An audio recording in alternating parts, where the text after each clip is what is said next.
CITB in Scotland, in partnership with SBATC, developed skills tests on behalf of the construction industry. It's the final part of your apprenticeship, and you need to pass this to become a qualified craftsperson and achieve your SVQ. Passing your skills test should not be too difficult. It's a way of proving that you're capable of doing your job, and if you are, you should be able to pass the test. So here's what you need to know. You will sit your skills test within the last 6 months of your apprenticeship. There are test centres throughout the country, maybe even in your college, and both you and your employer will get plenty notice of where and when your test will take place. At college, you're assessed all the time on what you've learned, and the skills test is just another assessment of your knowledge and hand skills. The only difference is that this test has been designed by CITB, SBATC, and employers. The test has various elements, and all are things you have been trained and tested on before in your phase tests and other assessments in college. Skills tests are based on skills required to perform the sorts of tasks commonly used on sites. This proves to employers that you can work competently to commercially acceptable standards and at a reasonable speed. If you don't pass your skills test, you will struggle to find another job as a qualified craftsperson, or even get onto a site.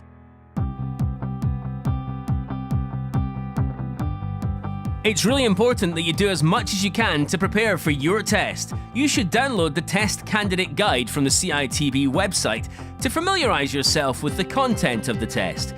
You also need to make sure you carefully read the joining instructions you've been sent.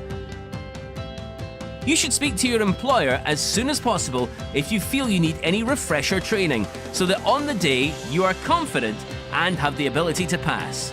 Make sure you know where your test centre is and how long it will take to get there. If you don't live near a test centre, don't worry, CITB and your employer will help you sort this out. On the day of your test, timekeeping is really important. If you are late, you won't be allowed to start the test. You'll be asked to prove who you are at the test centre, so you'll need to take photo ID with you. You also need to take your tools to the test. You'll get a list of what's needed from CITB. Don't forget to bring and wear the right personal protective equipment. If you don't, you'll be refused permission to sit the test. Before you start, you'll get a detailed induction, and you'll be given a test booklet containing a description of the test. It's important that you read the information for each task before starting. Each task has a description, drawing, and a list of the standards and tolerances that must be met in order to pass each element. What it doesn't tell you is how to plan the work, so you have to arrange your own work program. Only after you have read these notes and feel confident in what you have planned should you attempt the task. On the day, you will be allocated a test area and a stock of materials you need. If you're unclear on any aspect of the test, please ask the invigilator for advice. That's what they're there for.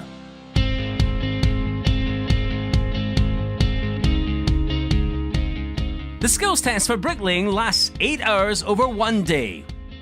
There are 2 elements to the test. These are building a detached pier and building a cavity wall with window opening against a timber frame structure. There is no prescribed order in which the 2 elements are attempted. It is up to you which element you tackle first. But remember, you are responsible for managing your own time. To make sure assessments are carried out impartially, completed tests are identified by number. Assessors do not know whose work they are assessing. You are required to set out and build a detached brick pier to the working instructions provided. All mortar will be mixed and provided by the test centre. Spirit levels, squares and straight edges will also be provided by the test centre, and the completed test will be assessed using the same equipment.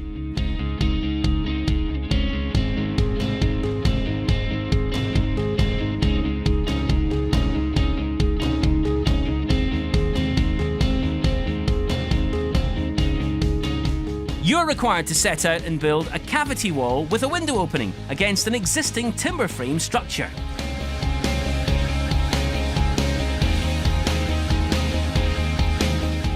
For both elements of the test, The dimensions and expected standards and tolerances are set out in the test booklet given to you by the invigilator at the beginning of the test. Remember to check that all your materials are as they should be and report any discrepancies, should there be any, to the invigilator.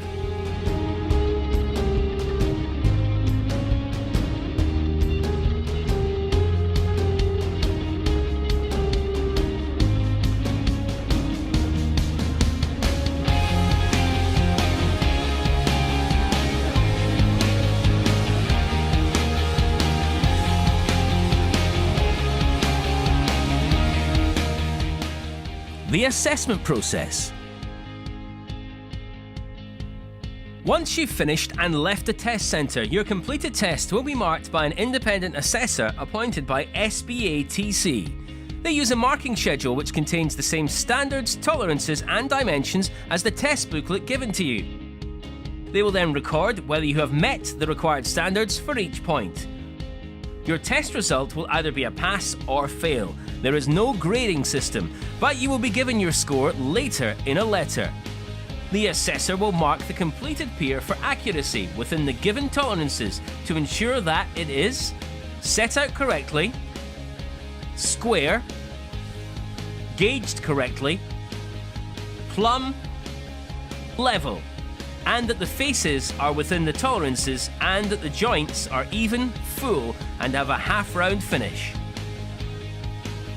The assessor will mark the completed cavity wall for accuracy within the given tolerances to ensure that it is set out correctly, it is built to the correct dimensions, the broken bonds are correctly positioned, the DPC is correctly positioned, the brickwork is plumb, level and gauged correctly, face is plain and any deviation is within the tolerance, the window opening is plumb, and the brick on edge is within the tolerances.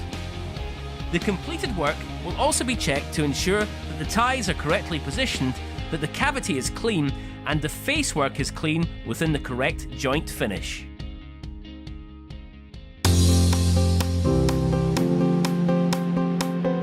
After the assessor has marked your test, the schedule is then sent electronically to CITB. CITB then check that your marks are within the pass limit agreed by the industry, and if they are, you pass. You and your employer will then receive a letter confirming this in the coming week. If you fail your skills test, your letter will explain in what areas you need further supervised experience on site, and possibly further refresher training in college. An application form to arrange a resit will be sent out, but you can also download it from the CITB website. However, it's important that, before booking a resit, you think about the areas you failed in and why. If you think you need more experience or training, speak to your employer or apprenticeship officer to arrange this. If you have only failed in one particular element and passed the rest, in some occupations, you may get the opportunity to take a partial resit. This involves only resitting that section. Once you have passed your skills test, you still have to complete the time served element of your apprenticeship to be a fully qualified tradesperson. Your SBATC registration form shows the date in which you will complete your apprenticeship. By this time, you should have achieved your Professional Development Award, core skills, and all other units of your SVQ. This, combined with passing your skills test, means you would then receive final certification for your SVQ Level 3 and Modern Apprenticeship. You'll be fully qualified to work on a site in any country in the world, help you get any future employment, or even start your own business. Finally, good luck when it's time to take your skills test.